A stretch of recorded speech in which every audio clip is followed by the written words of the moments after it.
Bonjour YouTube, je sais ce que vous vous dites. Pourquoi cette ambiance mystérieuse? Je sais pas, j'en ai strictement aucune idée.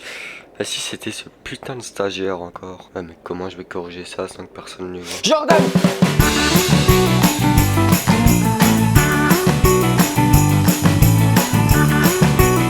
C'est tout de suite mieux. Je tiens également à préciser que je ne répondrai qu'aux questions YouTube et non aux questions du style « Pourquoi t'as Sylvain Durif en fond d'écran ?» Gloire au grand monarque. Bref, sans plus tarder, première question. Let's go. Salut Alexandre, c'est quoi qui t'a fait changer ces derniers temps? J'ai l'impression que tu as évolué, mais je n'arrive pas à savoir si tu évolues en bien et si tu t'épanouis dans ce que tu fais.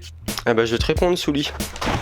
Qu'est-ce qui m'a fait changer ces derniers temps? Je vais vous expliquer ça. Premièrement, il a cette envie d'évoluer, de changer complètement de style de vidéo. Et ensuite, il a un peu ce goût de se répéter et j'avais envie de changer. Je m'explique. C'est un peu comme si vous bouffez des bonbons tous les jours. Au bout d'un moment, ça commence à vous saouler. Deuxième point. Cependant, le premier point que j'ai cité juste avant n'est pas si important que ça. En effet, YouTube pour moi c'est un peu comme un terrain de jeu et il n'y pense même pas. Explication. Dans le fond, c'est assez simple.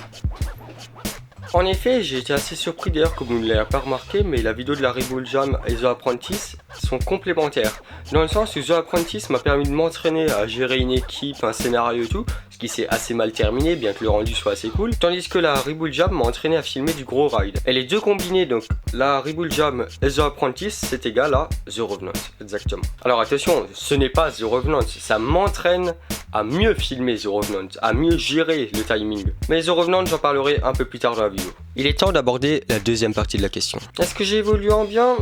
Je ne sais pas, ça c'est à vous de me le dire. Moi de mon côté je pense que c'est différent. Je m'épanouis dans ce que je fais, oui, parce que faire 28 heures de montage si tu t'épanouis pas, je pense que c'est assez compliqué. Cependant c'est différent, évidemment il y aura des vidéos comme avant, il y en aura même de plus en plus. C'est juste qu'en ce moment j'ai besoin de me professionnaliser un peu parce que c'est ce que j'aime faire en ce moment. Ça m'entraîne pour The Revenant, donc voilà. Tu préfères Macron ou François Hollande? Vous savez déjà que je me fais démonétiser pour violence dans mes vidéos. Je pense que si je commence à parler de politique, on est mal barré. Montre-nous que c'est absolument les mêmes.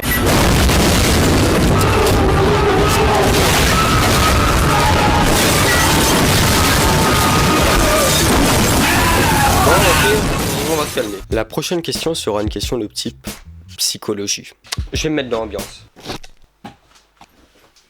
Je pense que nous sommes prêts pour la question psychologie. Salut, j'ai une question de type psychologie. Non, t'inquiète, rien de méchant, je vous assure. Comment tu motives-tu? Genre pour le backflip, les compètes, tu te donnes des objectifs ou c'est les idées qui te viennent sur le coup? Alors, en ce qui me concerne, c'est plutôt des objectifs. C'est-à-dire pour les compétitions, j'essaye de me dire tiens, je vais essayer de faire top 100.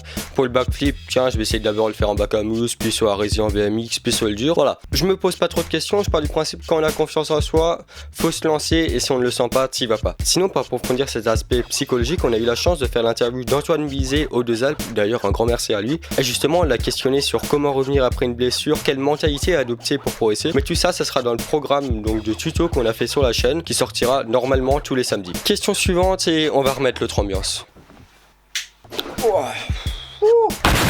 La prochaine question nous est posée par Mateur Officiel, un copain youtubeur, lien dans la description. Question de ouf! Comment te vois-tu dans 1, 2, 5 ans?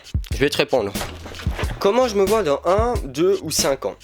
Très bonne question, mais je pense qu'on peut y répondre assez facilement. Je pense que la chaîne va continuer d'évoluer, je vais essayer de vous proposer de plus en plus de contenu de qualité. Cependant, plus le temps va passer, moins je vais faire de vidéos délire POV, et moins je vais faire de vidéos très travaillées. Et vous allez me dire, ouais mais si tu fais ni l'un ni l'autre, tu vas faire quoi? Je vais faire des vidéos délire, mais travailler. Je pense que c'est vraiment ce qui me plaira le plus parce que j'adore faire des belles vidéos.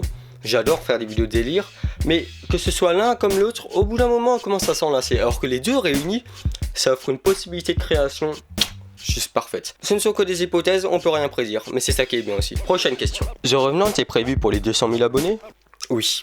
Et je sais ce que vous vous dites, il se fout vraiment de notre gueule, a été prévu pour les 100 000 abonnés. Je vais vous expliquer un peu pourquoi il y a eu ce retard. Déjà à la base, The Revenant ça devait juste être une vidéo où je réintroduis le Foyz. Le Foyz, pour ceux qui savent pas, c'est le gros vélo là avec les roues jaunes. Oui, le vélo qui était tombé de la carrière. Et oui, la vidéo n'est plus disponible. Ensuite, il y a eu la vidéo avec les racailles. Mon nombre d'abonnés a subitement explosé. Je me suis alors dit, tiens, ça serait pas mal pour la vidéo des 100 000 abonnés. Donc j'ai monté un peu niveau ambition. Et c'est à ce moment-là où j'ai commencé à teaser. Beaucoup trop teasé la vidéo. Et c'est à partir de là, on peut le dire, que c'est parti en couille. En effet, je venais de rentrer dans un putain de cercle vicieux. Dans le sens où plus je faisais attendre la vidéo, plus les gens en attendaient, plus moi ça me demandait de travail, plus etc.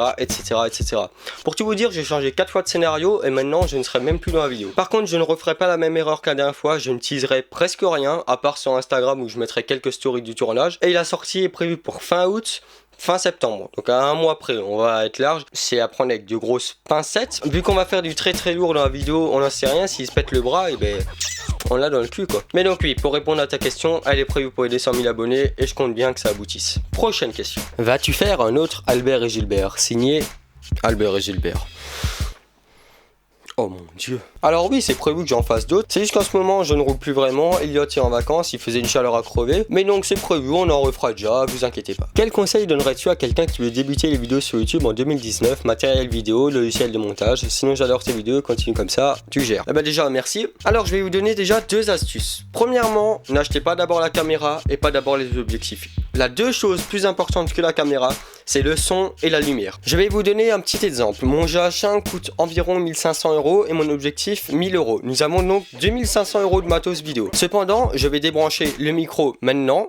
Voilà, maintenant je vous parle avec le son de la caméra. Je pense que vous vous rendez compte que le son est tout de suite plus merdique. Mais ce n'est pas fini. Je rebranche le micro. Voilà, donc là le son est déjà à peu près potable. Et encore, c'est un micro à 50 balles. J'avais la flemme de mettre le micro cravate. Pourquoi le son est plus important que l'image? Parce que vos yeux vont s'habituer à une image dégradée. Par contre, vos oreilles arriveront pas à vous habituer à un son de merde. Maintenant, je vais éteindre les 2 softbox et vous allez voir la différence. Voilà ce que la vidéo donne, donc dans ma chambre avec une lampe ici, une lampe derrière, l'objectif ouvert à son ouverture maximale, donc f2.8. Voilà, donc vous vous rendez compte que la lumière c'est aussi super important. Donc je vais rallumer ça. Ensuite le matos vidéo. En GoPro, moi personnellement j'utilise la GoPro Hero 5 Session, elle me convient largement, j'ai pas besoin des trucs avec les écrans hyper smooth et tout. Elle me convient, tu la trouves à 200 € à peu près. Logiciel de montage, je te conseille Adobe Premiere Pro qui est un logiciel cinéma, donc qui peut paraître assez complexe. Ça demandera un peu de temps d'adaptation, mais une fois que t'es dedans, tu verras.